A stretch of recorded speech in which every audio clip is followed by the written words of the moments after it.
자, 우리 1장에서 4장까지는 이제 진의 배치, 또 진에 배치하기 위해 숫자를 세우고 위치를 정하는 그 내용이 1장에서 4장까지입니다. 그래서 이제 성막이 세워지게 되고 동서남북으로 20세 이상 싸울 만한 사람들을 배치하게 되고요. 동쪽에 유다시파, 가운데, 그리고 깃발을 세우는데 깃발은 2개를 세운다고 했습니다. 하나는 동서남북 그 진, 방향을 가리키는 깃발이고, 그리고 또 지파, 동서남북 가운데도 동쪽에 있는 지파, 서쪽에 있는 지파가 3지파씩 되기 때문에 그 지파를 가리키는 깃발을 또 세우고, 그리고 이제 진하고, 그러니까 이제 싸움에 나갈 사람들의 12지파의 60만이죠.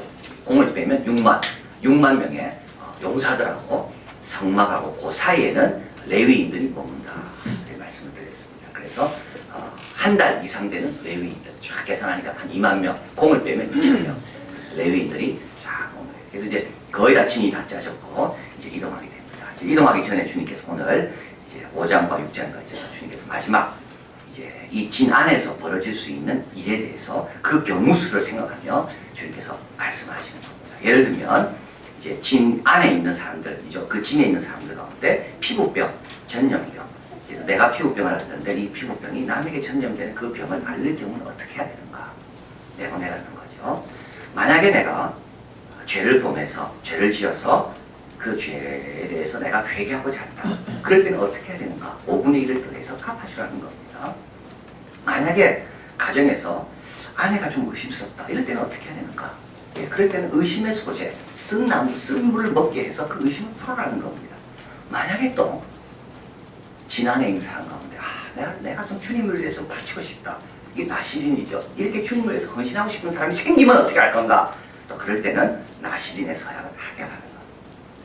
자, 그래서 우리 하나님께서는 출발하기 전에 이스라엘 백성들에게 이럴 경우에는 이렇게 해라. 저럴 경우는 저렇게 해라. 다 가르쳐 주시는 거예요.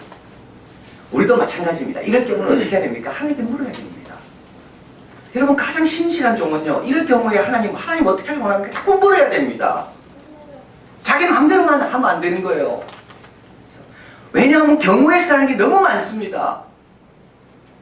이쪽 한 경우는 내가 알았다 할지라도 또 새로운 경우가 생기면 그때 내 마음대로 하면 안 되는 겁니다. 그때는 또 하나님께 물어야 되는 겁니다. 하나님 뜻이 뭡니까? 그게 하나님께서 말씀하는 거죠. 하나님께서 진을 짜고는 출발시키지 않습니다. 하나님께서 이스라엘 백성들에게 야, 이런 경우 생길 건데 이렇게 하고 저런 경우 생길 건데 저렇게 하고 가정에 문제가 생기면 이렇게 풀어라. 하나님께서는 지금 다 그 경우의 수만큼 하나님께서는 하나님의 방법과 하나님의 그 계획이 하나님의 처방이 다 서 있는 겁니다. 전문가는 누굴까요? 전문가라는 것은 어떤 경우가 생겼을 때 그 경우에 가장 적합하게 반응할 준비가 된 사람이 전문가라고 그러죠. 전문가가 아닌 사람은 그런 경우 어떻게 처리할지 모릅니다.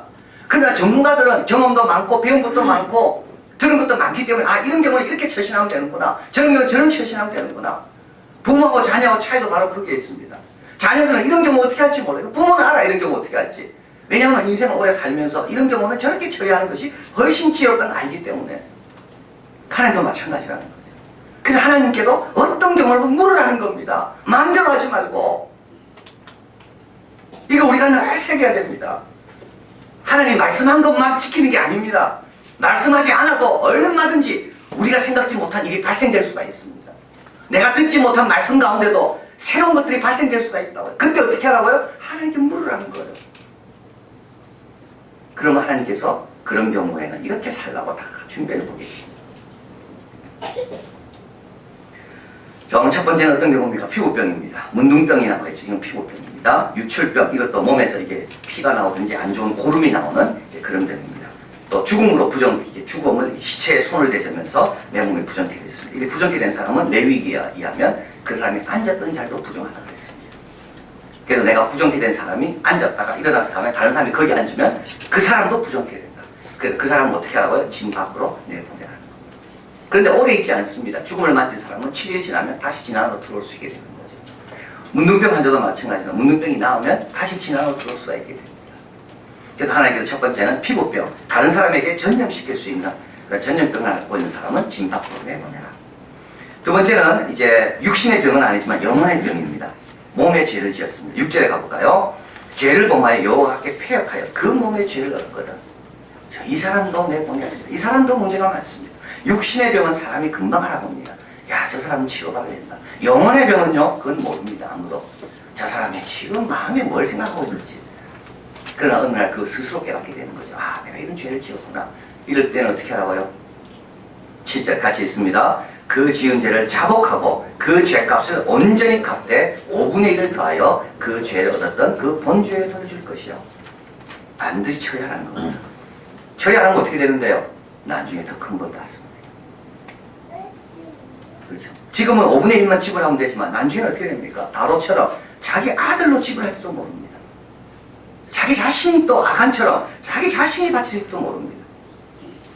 그래서 가장 지혜로운 사람은 물론 죄 안 짓고 죄의 길에 서지 않는 사람이 제일 지혜롭지만 그래도 죄를 지어도 지혜로운 사람은 빨리 죄를 정리하는 사람이 제일 지혜로운 사람입니다. 자, 그래서 하나님께서 죄를 지으면 영혼의 죄, 영혼의 병, 육신의 병도 남에게 해를 끼치지만 영혼의 병도 이 진의 거룩성을 회파시키기 때문에 진의 거룩성을 부서뜨리기 때문에 그런 사람도 죄를 빨리 자복하고 회개해라. 그리고 이제 세 번째는 어떤 게 나오냐면 이제 가정의 문제죠. 이스라엘 자손에게 구하여 그들에게 이르라. 만일 어떤 사람의 아내가 실행하여 남편에게 범죄했을 경우입니다. 의심이 생기는 거죠. 증거는 없는데 의심이 남편이 생기는 겁니다. 자, 그럴 경우에는 어떻게 해야 되는가? 그래서 여러분 진 아내는요 별의별 일이 다 일어나는 겁니다. 병도 생길 수 있고요. 남을 해치는 일도 생길 수가 있고요. 그리고 또 부부간에 여러 가지 불화도 생길 수가 있고 안 그렇겠습니까? 우리 주명수 변호사님이 간증하면서 자기가 어린 나이에 자기 부모님이 헤어지셨는데 자기가 그때 이해 안 되는 게 바로 두 가지였다고 그러잖아요. 하나는 어떻게 그 산골짜기 그 시골 그 섬마을에도 이혼이 있는가? 그게 자기는 이해가 안 되고 또 하나는 이혼하셨으면 누구나 한 사람은 자기를 책임져야 되는데 왜 둘 다 자기를 책임 안 져? 둘 중에 한 사람도 책임을 안 졌는가? 자기는 그게 이해가 안 됩니다. 그러니까 정말 이런 일들이 생깁니다. 교회 안에도 생길 수가 있고요. 이 진 안에도 여호와의 성막이 버젓이 바로 옆에 보이는데도 거기서도 어떻게 일이 생기면 서로 의심하고 서로 불하고 서로 싸우는 일이 그것도 가정에서 생기는 겁니다. 하나님은 근데 그걸 해결하라는 거죠. 그대로 가지 말라는 거예요. 어떻게 해결합니까? 자, 이제 아내의 더러워짐을 인하여 남편이 의심이 생깁니다. 이거 중요합니다. 다른 사람이 의심하면 안 됩니다. 다른 사람이 말하면 안 됩니다. 남편이 아내가 서로 친밀하게 은밀하게 아는 사람만이 의심할 수도 있는 거죠. 다른 사람이 말하고 이러면 안 되는 겁니다. 어떻게 하라고요? 남편이 의심이 생깁니다. 그러면 부인을 데리고 제사장에 옵니다. 빈손으로 오지 않고 고운 보리 가루 에바 10분의 1 15절에 나오죠. 그래서 이걸 소재, 이거는 그 곡식 재물을 가리킵니다. 소재를 가지고 옵니다. 자, 그리고 제사장 앞에 있습니다. 뒤로 가보겠습니다. 18절 여인을 여호와 앞에 세우고 그 머리를 풀게 합니다. 여인을. 그리고 소재물, 의심의 소재물을 두 손에 쥐어주고 제사장은 저주가 되게 한 쓴 물을 자기 손에 들고 이제 이렇게 이야기하는 겁니다. 여인에게 맹세를 시킵니다. 내 남편을 두고 실행하여 사람과 동침하여 더럽힌 일이 없으면 저주가 되게 하는 쓴 물이 해독을 면하라. 그러나 내가 내 남편을 두고 실행하여 더럽혀져 내 남편이 아닌 사람과 동침하였으면 21절에 제사장이 그 여인으로 저주의 맹세를 하게 하고 여인에게 말하게 할지라 여호와께서 내 넓적다리도 떨어지고 내 배로 부어서 너로 내 백성 중에 저주거리 맹세거리가 되게 하실지라. 이 저주되게 하는 이 물이 내 창자에 들어가 내 배로 붓게 하고 내 넓적다리로 떨어지게 하리라 할 것이요 여인은 아멘 아멘 할지니라. 그리고 나서 이 저주의 글을 쓴 것을 이 쓴물에다 담그어서 적신 다음에 이 물을 마시게 하는 겁니다. 그 이 물을 마시면서 아무 죄가 없고 이게 의심이 없고 단지 이거는 근거 없는 거였다 하면 이 여인은 아무 이상이 없고 그러나 만약에 이 여인이 범죄했다면 그 물을 먹고 어떻게 된다고요? 창자에 들어가서 막 꼬이기 시작하고 막 다리가 풀리기 시작하고 그러면서 이제 여인은 큰 고통에 이제 빠지게 된다는 겁니다. 이 쓴물은 이건 아무 물도 아닙니다. 그냥 보통 물. 그런데 내 안에 죄가 있으면 이 물이 나에게 독이 된다. 자, 그래서 참 어떻게 보면 참 이 의심받는 여인은 아주 불쌍한 여인입니다. 그렇죠? 제사장 앞에 끌려가고 머리를 풀어야 되고 그 맹세할 때 아멘으로 해야 되고 그리고 그걸 마셔야 되고 자, 어떻게 보면 이거는 굉장히 가부장적 구조에서 여인을 아주 무시하는 처사라고 생각할 수가 있습니다. 그러나 실제로 그렇지 않다고 이야기해요. 몇 가지 점에서 이거는 굉장히 여성을 보호하는 겁니다. 왜냐하면 남자가 의심 때문에 여성을 함부로 할 수 없도록 만든 것. 남자 기분으로 여성의 죄에 대해서 함부로 판단하지 말아요. 여성의 죄는 누구 많이 판단하세요? 하나님 많이 판단해요. 아무리 약한 자라 할지라도 그 약한 자의 죄는 누구 많이 판단해요? 하나님 많이 판단해요. 그래서 남자가 여인의 행동이 이상하고 의심한다 해가지고 마음대로 쫓아내고 절대 그러지 말라는 거예요. 이 여인은 누가 판단해? 이 여인은 하나님 판단해. 그래서 오히려 이 여인을 보호하는 거예요. 그리고 여기 보면 자 의심의 물을 먹고 그 다음에 막 상대가 뒤틀려가 죄가 드러났습니다. 그러면 어떻게 해야 돼요? 남자가 그 다음에 또 여인을 괴롭혀야 됩니까? 그런 말이 안 나옵니다. 이 여인에 대한 벌은 하나님이 내리는 벌로 충분합니다. 그 벌 위에 또 다른 사람이 벌을 내릴 수 없다는 거예요. 그래서 하나님 앞에 하나님만 판단하시고 벌도 하나님이 최종적인 벌이다. 그래서 남자들이 힘이 있다고 남자들이 권리가 있다고 조금만 의심 생긴다고 마음대로 여자를 학대하고 여자를 괴롭히고 그런 것을 여기서 막는 겁니다. 그러면서 여성의 의로움은 하나님 앞에서 판결받으면 더 이상의 의심은 없는 의심받지 않는 그것을 여기서 이야기합니다. 자 그래서 여기서 보면 적어드렸죠. 남성이 의심만으로 여성을 해할 수가 없고요. 남성이 하나님 주신 벌 그 이상을 줄 수도 없고요. 그리고 의심받을 만한 일은 하면 안 되고 또 의심을 품고 살면 안 됩니다. 주님 앞에 나와서 해결해야 된다. 그래서 하나님의 성막 근처에 머무는 가정들은 어떻게 해요? 이런 의심 말고 하나님 안에서 문제가 생기면 하나님 안에서 풀고 그리고 하나님의 응답이 있으면 그걸로 더 이상 생각하지 않고 다 하나님께 맡기고 그리고 다 잊어버리고 다시 예전처럼 돌아와서 사는 것이 바로 성경에서 말하는 가정의 회복의 모습이라고 말합니다. 자, 그래서 하나님께서 이런 경우에 이제 부인이 의심이 약간 생길 경우, 가정에 불화가 있을 때 하나님께서 풀어라 말씀하시고 6장으로 넘어갑니다. 이제 나시린이 나옵니다. 나시린. 여호와께서 모세에게 일러가라사대 2장 2절에 있습니다. 이스라엘 자손에게 구하여 그들에게 이르라. 남자나 여자가 특별한 서원 곧 나시린의 서원을 하고 자기 몸을 구별하여 여호와께 드리거든. 3절 읽을까요? 포도주와 독주를 멀리하며 포도주의 초나 독주의 초를 마시지 말며 포도즙도 마시지 말며 생포도나 검포도도 먹지 말지니.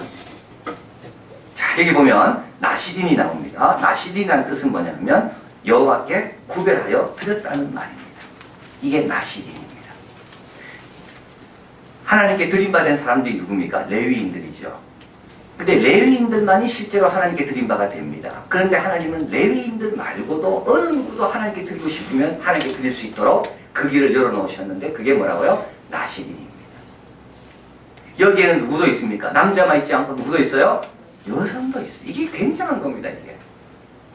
그러니까 여성도 내가 하나님께 내 자신을 드리고 싶습니다. 이러면 나신이 될 수가 있는 겁니다. 남자만 되는 게 아닙니다. 자, 그런데 이 나신으로서 사는 것은 대제사장보다 더하면 더했지 덜하지 않는 충성과 헌신의 모습을 보여야 됩니다. 자, 그래서 보면 포도주와 독주를 멀리하라 돼 있죠. 포도주 초나 독주의 초를 마시지 말며 포도주나 포도가 들어간 걸 먹으면 안 된다는 겁니다. 포도즙도 먹으면 안 됩니다. 4절에 가보면 자기의 몸을 구별하는 모든 날 동안에는 포도나무 소산의 씨나 껍질도 먹으면 안 됩니다. 나시리는 포도가 근처 가도 안 되는 거예요. 포도를 봐도 안 돼. 조금이라도 포도와 관련된 걸 먹으면 안 돼. 와인 먹어야 돼요? 안 돼요? 안 돼요, 그거. 여러분, 이때 문화가 어떤 문화입니까? 얼마나 술 먹는 문화입니까? 그렇죠. 술 먹는 문화입니다. 노아도 술 먹었잖아요. 그 의로운 노아도, 원래 노아는 포도농사 짓는 사람이에요. 그 노아도 술 먹었습니다.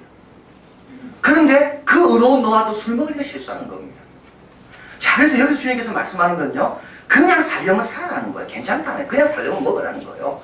그냥 내가 하나님을 위해서 내 삶을 한번 바치고 싶다는 사람은 뭐를 끊어라? 술을 끊어라는 거예요. 포도즙도 먹지 마라. 이게 나시린입니다. 제사장은 술 먹고 난 다음에 포도주를 먹고 난 다음에 취해가지고 여호와 주시는 불 말고 다른 불을 붙이다가 아론의 두 아들이 죽습니다. 그때 하나님께서 이렇게 말씀합니다. 제사장은 영원히 먹지 마라. 왜? 영원히 먹지 말아야 되는 이유는 먹으면 분별력이 흐려진다는 겁니다. 술 먹으면 분별력 흐려집니다. 그죠? 분별력 흐려진 사람은 남을 가르칠 자격이 없습니다. 그렇잖아요. 자기도 지금 자기 몸을 못 가르는데 어떻게 남을 가르치나요? 그래서 성경은요, 보면 볼수록 다 그렇습니다. 어떤 분은 에베소에 나오는 술 취하지 말라 이 구절을 가지고 합리화시킵니다.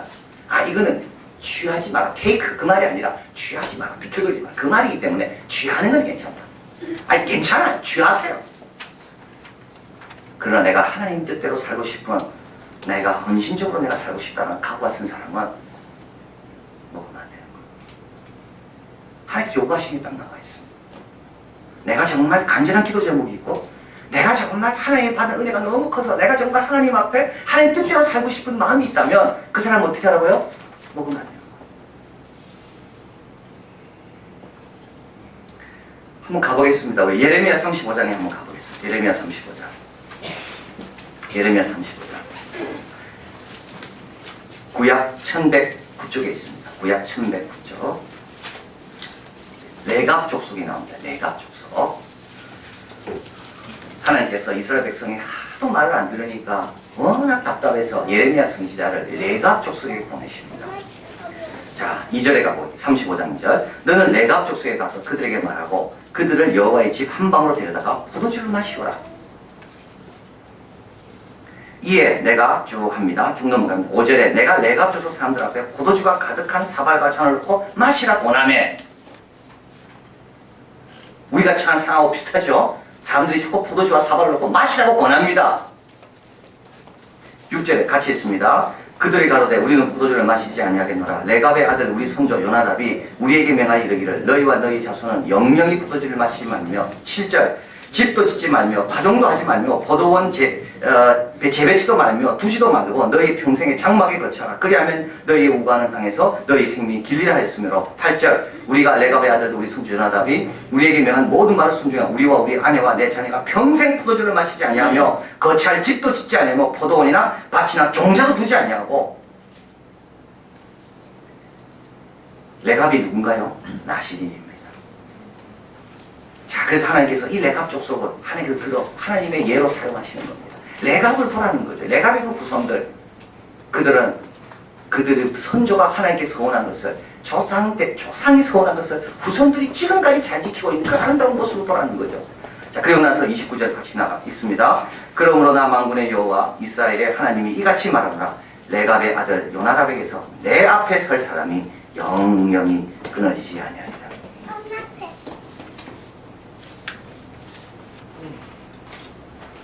자, 그래서 우리 나시린들은 술을 먹지 않습니다.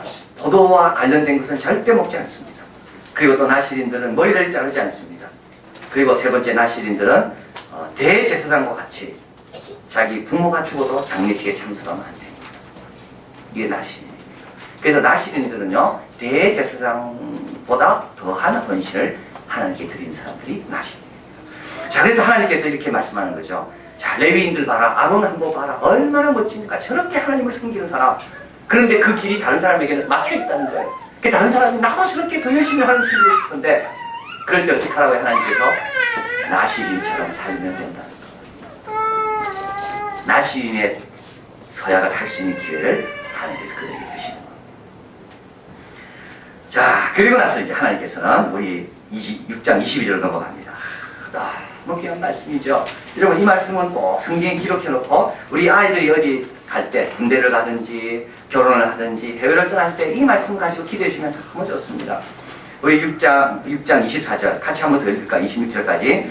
여호와는 내게 복을 주시고 너를 지키시기를 원하며 여호와는 그 얼굴로 내게 비치사 은혜 베푸시기를 원하며 여호와는 그 얼굴을 내게 향하여 주사 평강 주시기를 원하느냐 할지니라. 야, 이렇게 나시린처럼 살아가려고 하는 사람에게 여호와의 평강과 은혜와 보호하심이 있는 겁니다. 이 축복의 말이 나시린 서약 다음에 나오는 겁니다. 이럴 경우 어떻게 하면 좋습니까? 저럴 경우 어떻게 하면 좋습니까? 라고 하나님 앞에 겸손히 나와서 물어보는 자에게 어떤 축복이 임한다고요? 이런 축복이 임하는 겁니다. 여호와의 얼굴을 내게로 비춰서 은혜 베푸시기를 원하며 여호와는 내게 복을 주사 너를 지키시기를 원하며 여호와는 그 얼굴을 내게로 향하여 드사 평강 주시기를 원하노라. 누가 이런 축복을 하나님께 당당하게 구할 수가 있습니까? 누가 이런 축복을 하나님 앞에 나가 기다릴 수가 있습니까? 여러분, 이게 바로 거룩의 대가입니다. 거룩한 삶은 이런 것들을 얻는 겁니다. 거룩의 대가는 이런 겁니다. 비거룩의 대가는 뭡니까? 이런 걸 못 누리는 겁니다. 가정이 화평하고 가정이 평강하기 위해서는 뭐가 필요하고? 하나님이 필요한 겁니다. 하나님의 보호하심이 있어야 되고 하나님의 은혜가 있어야 되고 하나님의 평강이 그 가정을 진정으로 행복하게 만드는 겁니다. 병도 마찬가지입니다. 원치 않는 피부병을 얻어서 집 밖으로 쫓겨나야 될 사람, 그러나 그 병으로부터 나를 지켜줄 분은 누굽니까? 하나님밖에 없습니다.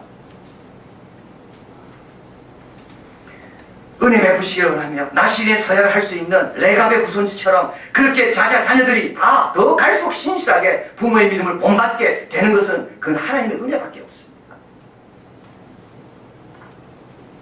하나님의 은혜밖에 없습니다. 오늘 새벽에 말씀드렸는데요, 엘리야를 기억할 때 우리는 야고보서는 엘리야는 기도하는 사람으로 기억하고 있습니다. 엘리야가 얼마나 엄청난 일을 했습니까? 갈멜산에 막 불이 내리게 하고 수냄 여인도 막 살려내고, 그래서 마지막 그 기름병에 있는 것도 자기를 주면 기름이 떨어지지 않도록. 그런데 그런 건 기억 하나도 안 나고요. 야고보는 뭐렇게 엘리야는 기도의 사람이 왜 그럴까요? 기도로 훨씬 더 큰 일을 하기 때문에. 우리가 자녀에게 줄 수 있는 게 많이 있지만 그 별거 안 됩니다. 그러나 기도하면 하나님이 주시는 게 훨씬 많습니다. 자녀 줄 수 있는 게 여러분 뭐가 이렇게 많지 않습니다. 지금 인도에 가 있잖아요, 우리 애들요. 뭘 줄 수 있습니까, 우리가? 무슨 도움이 됩니까? 그러나 기도하면요, 자녀들 은혜 받고 와서 부모님께 고맙다고 이야기합니다. 그래서 저는 오늘 새벽에 그 말씀을 전하면서 생각해 봅니다. 부모가, 자녀들이 우리 부모를 기억할 때, 야, 기도의 엄마라고 기억하는 것은 그건 왜 그럴까? 그건 엄마가 없을 때도 하나님 도움 많이 받으니까 그때 비로소 우리 엄마의 기도 때문에 그런 거구나 알게 되는 거예요. 우리가 자녀와 함께 있는 시간보다 함께 없는 시간이 더 많습니다. 그때 누가 도와주셔야 돼요? 하나님 도와주셔야 돼요. 많은 유혹이 세상에 얼마나 많아요. 그때 우리를 누가 지켜줘야 됩니까? 하나님이 지켜주셔야 돼요. 마음의 평강을 빼앗는 많은 아픔과 상처가 있지만 그때 누가 이 평강을 유지하게 하십니까? 하나님이 해주셔야 되는 거예요. 자, 그래서 이런 아름다운 진이 유지되고 가정이 화목하게 되기 위해서는 하나님을 바라봐야 되고 하나님의 복을 사모해야 되고 하나님을 봐야 된다. 자, 그래서 이게 왜 여기 나오는가 하면 여러분 진을 짰다 그랬습니다. 동서남북. 그런데 불평이 생길 수가 있습니다. 왜냐하면 유다는 앞에 쓰고 납달리 같은 지파는 뒤에 쓰거든요. 레위인은 더 가까이 쓰고 다른 지파는 더 멀리 있거든요. 그러니까 서로 불평이 생길 수가 있습니다. 그때 하나님께서 뭐라 말씀합니까? 이 모든 복은 어디서부터 온다고요? 비교로부터 오지 않고 위로부터 온다. 이야. 키에르케고르. 제가 새벽에 잘못 말씀드렸는데요. 이분은 스웨덴이 아니고 덴마크의 철학자고 신학자입니다. 이 키에르케고르가 드레 베카프와 공중의 새라는 설교를 했습니다. 이게 책입니다, 책. 드레 베카파, 공중에 나는 새. 이걸 가지고 책을 한 권 쓴 거예요. 근데 이 책에서 그는 비교에 대해서 이렇게 이야기합니다. 여러분 제가 그랬죠. 사람은 비교를 발명하는 성급하고 번거로운 재능으로 인해 사람이란 무엇인지를 잃어버린다. 비교라는 것을 누가 발견했는지, 왜 그렇게 인간은 비교라는 것을 발견하는 데 이렇게 재능이 있는지, 사람과 사람 사이의 다름에 마음이 빼앗기고 결국 자신을 잊어버린다. 다른 것만 생각하다가 내가 누군가 잊어버린다. 비교함으로써 사람은 다른 사람의 입장에 놓이든가 아니면 자기 입장에 다른 사람을 놓든가 그런 말합니다. 만약 베카파가 베크햄에 만족했다면 베카파는 자기가 피어있는 곳, 자기가 참으로 아름답게 피어있는 곳에 머물러 있었을 것이다. 만약 그걸에 머물러 있었더라면 베카파는 목사가 주일에 복음서에 이 말씀을 되풀이할 때 화제로 삼는 저 베카파였을 것이다. 어떤 베카파? 들의 베카파. 야, 여러분 베카파가요 들의 베카파입니다. 예수님께서 들의 베카파라고 그랬어요. 들에 있어도 하나님이 창조한 거기 때문에 하나님의 복 받으면 솔로몬의 모든 영광보다 찬란한 삶으로 살아가는 게 들의 베카파입니다. 왕궁에 있는 베카파가 아닙니다. 확대경, 이 책에서 이렇게 말합니다. 확대경 이야기해요. 확대경을 가지고 본다는 거예요. 사람이 만든 거는요, 확대경을 가지고 보면 볼수록 추가한 것이 드러난다는 거죠. 그래서 사람들은 두렵습니다. 누가 나를 너무 자세히 할까봐. 근데 하나님 주시면 절대 그렇죠. 우리 하나님이 주신 것은 확대경으로 보면 볼수록 신기하고 놀랍고 감사하다는 거예요. 대강 가서 모르지. 들의 백합화가 그렇다는 거예요. 들에 있다 할지라도 하나님이 씨 뿌리고 하나님이 키워준 백합화이기 때문에 인위적으로 만든 솔로몬의 모든 영광과 비교해서 들의 백합화가 훨씬 더 낫다는 거예요. 들의 백합화가 누군가요? 우리 아닙니까? 네. 그래서 우리 마태복음 6장 29절 같이 읽을까요? 그러나 내가 말하노니 솔로몬의 모든 영광으로 입은 것이 꽃 하나만 같이 못하였느니라. 그래서 앞에 있습니까? 뒤에 있습니까? 이런 거 상관하지 마세요. 저 사람은 왜 앞에 있고 나는 뒤에 있는가? 저 사람은 왜 가까이 있고 나는 멀리 있는가? 상관하지 마세요. 그러면서 나를 잊어버립니다. 그러면서 하늘을 봐야 될 눈이 옆을 보고 밑을 봅니다. 들에 있어봐요. 백합화는 왕궁에 있는 솔로몬의 모든 영광보다 낫다는 겁니다. 그래서 우리는 더 하나님을 바라봐야 되고 오늘도 평강이 하나님께로 주시는구나. 은혜가 하나님께로 오는구나. 그리고 하나님의 보호하심이 오는 거구나. 그걸 바라보며 어떤 경우에도 하나님께 의논하고 하나님께 물어보고 하나님의 지도를 받고 그렇게 살면 들에 있어도 백합화로 솔로몬의 모든 영광보다 뛰어나고 복된 삶을 살게 된다. 기도하시겠습니다.